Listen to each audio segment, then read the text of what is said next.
Good morning, students. In last lecture, we studied about the phylum Porifera. Right? Now, today in this lecture, we see about the details of the second phylum, which is called as Cnidaria. Okay, the example of the Cnidaria is first of all Hydra, which is commonly we know all about the Hydra. Hydra Aurelia, which is called as a jellyfish, Xylia, Edasmia, sea anemone म्हणतात त्याला, Diploria and Gorgonia. These are some examples of the phylum Cnidaria. Okay, now the characteristics. First characteristics, they are aquatic, mostly marine, and few are freshwater forms. They are aquatic means they are found in only in the water. Mostly animals are found in the marine water means in the sea water, and only few are found in the fresh water. So पहिले character आहे हे aquatic फॉर्म्सचे animals आहे. तर बरेच animals जवळपास 90% animals हे marine वॉटरमध्ये म्हणजे खाऱ्या पाण्यात सापडतात, आणि काही एक्सेप्शन केसेस आहेत जे की फ्रेश वॉटरमध्ये म्हणजे गोड्या पाण्यात सापडतात. Now about the second character, they are sessile or free swimming. बघा, they are sessile means they are staying in one place or they are swim inside the water. Okay, this is the second character. Now third one, they show radial symmetry. Symmetry जर बघितली त्याची तर radial symmetry आहे. तो आपल्या लेसनच्या सुरुवातीला सिमेट्रीचे 3 प्रकार सांगितलेले आहेत, त्याच्यातली रॅडियल सिमेट्री हे प्लांट हे ॲनिमल शो करतात. And diploblastic with blind sac body plant. त्यांची ते कसे आहेत? Diploblastic means having only 2 layers. These are diploblastic and with blind sac body form. Sac like form आहे which is blind, that's why it is called as the blind sac like form. Now next one, fifth one, polyp is cylindrical form.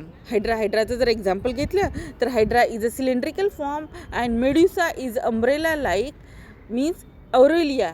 Medusa, which is called as the Aurelia jellyfish. So here 2 examples are given. Here figures are also given in our notebook, in our textbook. Here Hydra which is cylindrical in form, and next umbrella like means jellyfish.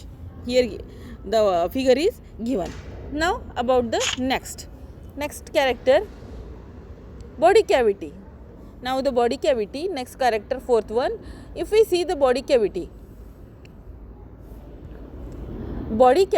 is meant for circulation as well as digestion. The cavity which is present inside the body, that one is called as the body cavity, and this body cavity is used for circulation as well as digestion. In this cavity, circulation also takes place and digestion also takes place. Hence called gastrovascular cavity or coelenterate.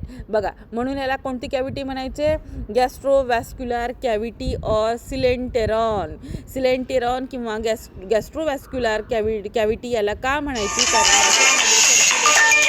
होतं आणि काय होतं? Digestion पण होतं. Now next tentacles bears cnidoblast or stinging cells which are meant for anchorage, offense and defense. बघा, याला काय आहेत? टेंटॅकल्स आहेत लाईक these टेंटॅकल्स. ह्या टेंटॅकल्सचा यूज काय होतो? For stinging cells which are meant for anchorage. Hold करायचं, एखाद्या गोष्टीला होल्ड करण्यासाठी, अंकोरेजसाठी, ऑफेन्स अँड डिफेन्स स्वतःच्या संरक्षणासाठी या टेंटॅकल्सचा उपयोग होतो. नाव अबाउट द नेक्स्ट कॅरेक्टर बघू आपण आता. Next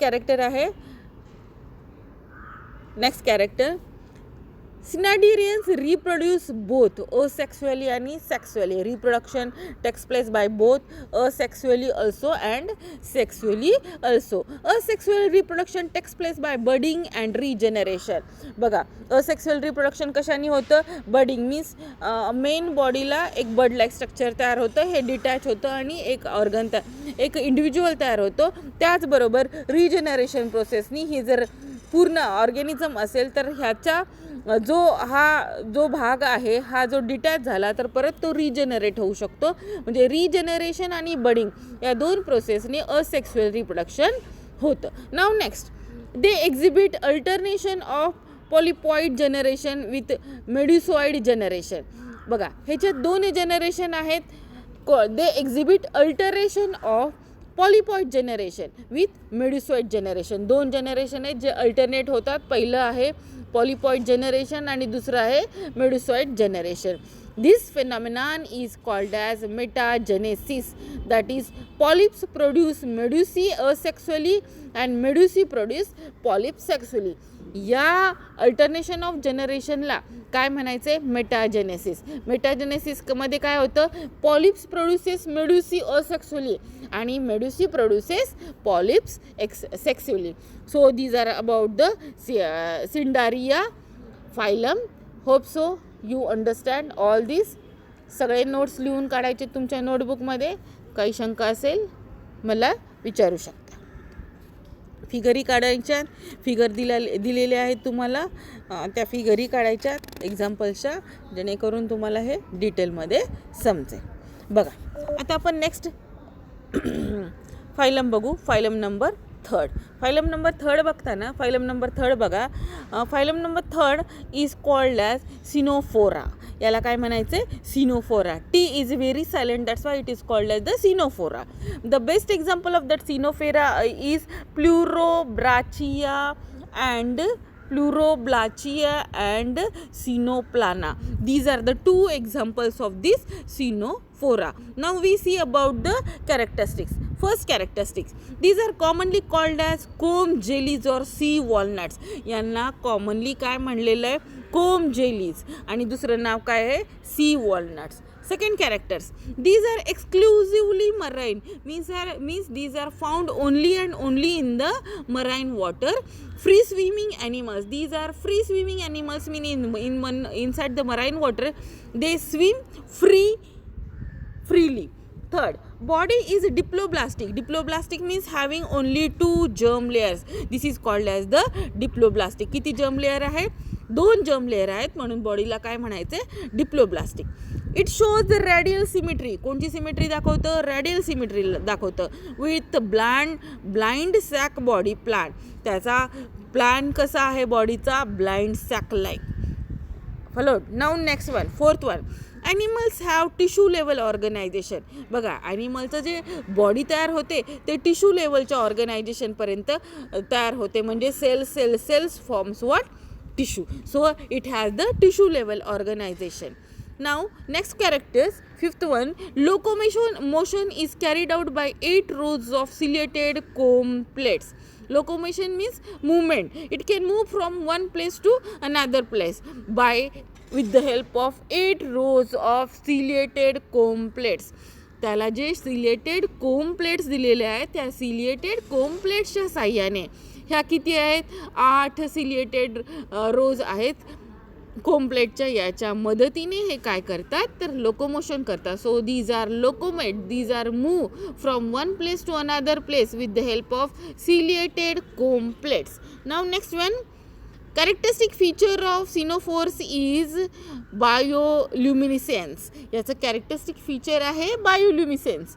now next character, 7th one, like Cnidarians, Sinophores also exhibit extra and intracellular digestion. Means digestion takes place inside the cell also and outside the cell also. So it shows extracellular and intracellular digestion. Next characteristics about the 7th characteristics. 7th characteristics is about the reproduction. Now we see about the reproduction. Reproduction is sexual with indirect development.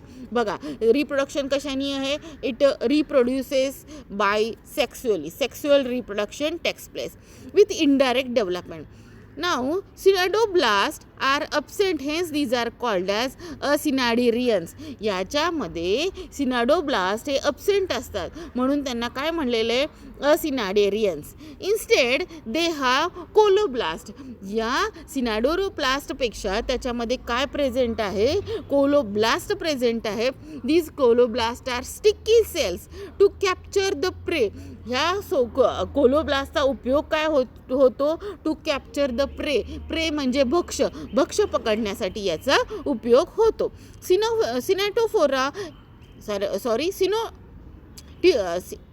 Cynophora is represented by very few members, hence it is considered as one of the minor phyla. हा अतिशय छोटा फायला आहे, minor phyla आहे, कारण ज्याच्यामध्ये include होणारे member हे कमी नंबर्सचे आहेत, म्हणून हा मायनर फायला आहे. So this is about the characteristic of the Ctenophora. Hope so you all understand all the points. You have to draw all the figures and points of these two phyla. First one phylum Cnidaria and third phylum Cynophora. ह्या दोन्ही फायलमचे characteristics आणि figure बुकमध्ये काढायचे